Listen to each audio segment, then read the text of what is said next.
ഒരു 2 മാസം മുമ്പേ വലിയ പേപ്പറിലെല്ലാം അഡ്വർടൈസ്മെൻ്റ് എടുത്തു, ദാരിദ്ര്യമുക്ത സംസ്ഥാനമാക്കി എന്നെല്ലാം അദ്ദേഹം പറഞ്ഞു. അത് ശരിയാണെങ്കിൽ നല്ലതാണ്. പക്ഷേ എന്താണ് സത്യം? മുഖ്യമന്ത്രി പറയുന്നു ദാരിദ്ര്യമുക്ത സംസ്ഥാനമാണ് കേരളം. അത് കഴിഞ്ഞിട്ട് അദ്ദേഹത്തിന് പിന്തുണ ഒരു ബൂസ്റ്റ് ചെയ്യാൻ അദ്ദേഹത്തിൻ്റെ ഒരു MP പറയുന്നു ഇൻഫൻറ്റ് മോർട്ടാലിറ്റി റേറ്റ് ഭയങ്കര ലോ ആണ് കേരളത്തിൽ. എന്താണ് സത്യം? അട്ടപ്പാടിയിൽ ട്രൈബൽ മേഖലയാണ്.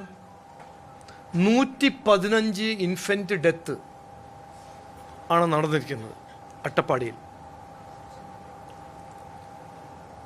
ഇതാണ് സത്യം.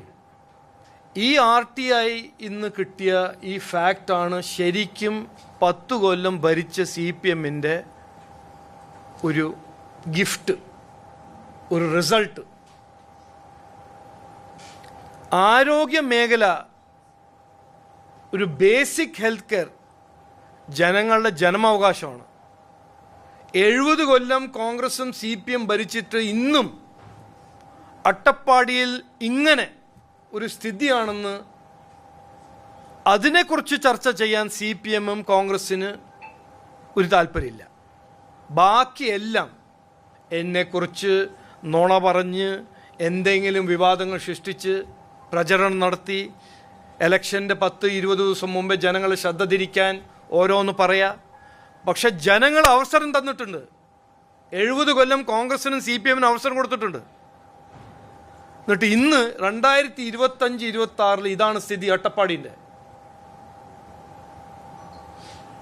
എന്നിട്ടാണ് ഹോർഡിങ്ങിൽ പറയുന്നത് മറ്റാരാണെന്ന്.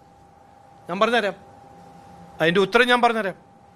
മറ്റ് ആരാണെന്ന് മാറ്റം ഈ ഇലക്ഷനും ജനങ്ങൾ തീരുമാനിക്കേണ്ടത് BJP NDA ആണ്.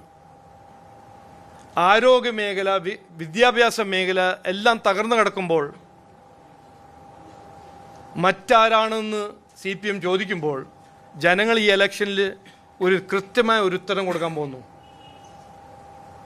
മതിയായി, മാറ്റം തുടങ്ങാം.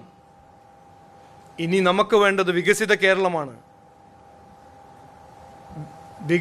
വികസനം ഉള്ള 140 നിയോജക മണ്ഡലമാണ്. ഇതാണ് ജനങ്ങൾ ഈ ഇലക്ഷൻ പറയാൻ പോകുന്നത്. പിന്നെ ഞാൻ മാധ്യമ സുഹൃത്തോട് ഞാൻ ഒരു ലാസ്റ്റ് പോയിന്റ് പറയാൻ ആഗ്രഹിക്കുന്നു.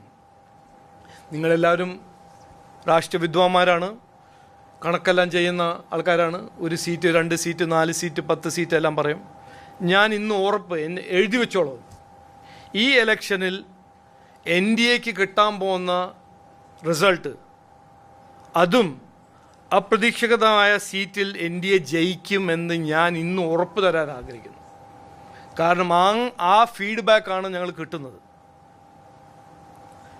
കാത്തിരുന്നാൽ മതി CPMനും കോൺഗ്രസിനും, അവർ എന്ത് വേണമെങ്കിലും പറഞ്ഞോട്ടെ. പക്ഷേ ഈ ഇലക്ഷൻ നിർണായകമായ ഇലക്ഷനാണ്, ഭാവി തീരുമാനിക്കേണ്ട ഒരു ഇലക്ഷനാണെന്ന് ജനങ്ങൾ തീരുമാനിച്ചു കഴിഞ്ഞു. അത് എത്ര ഹോർഡിങ് വെച്ചാലും, എത്ര സോഷ്യൽ മീഡിയ ട്രോൾ വഴി കോൺഗ്രസും CPM പ്രചരണം നടത്താൻ ശ്രമിച്ചാലും മാറ്റം ഈ ഇലക്ഷൻ വഴി വരും. BJP NDAക്ക് ഒരു നല്ല മാൻഡേറ്റ് ഈ ഇലക്ഷനിൽ കിട്ടും എന്ന് പറഞ്ഞ് വാക്ക് ചുരുക്കുന്നു.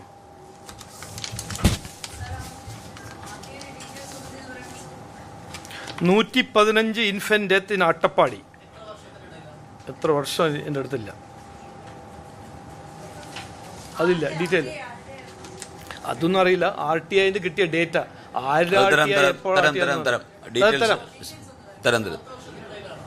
സന്ദീപ് തരും. ഇന്നും നാളെയും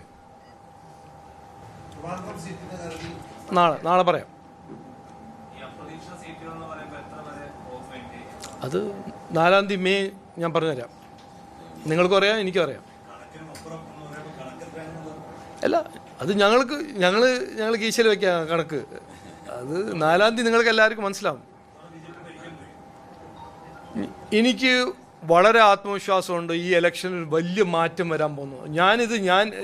ഞാൻ ആവശ്യപ്പെടുന്ന മാറ്റമല്ല കേട്ടോ, ജനങ്ങളുടെ ആവശ്യമാണ് ഈ മാറ്റം. അവരാണ് പറയുന്നത്. ഞാനിപ്പോൾ ക്യാമ്പയിൻ ചെയ്യുന്ന ഒരു വ്യക്തിയല്ലേ, അവരെന്നെ പറയുന്നു മതിയായി.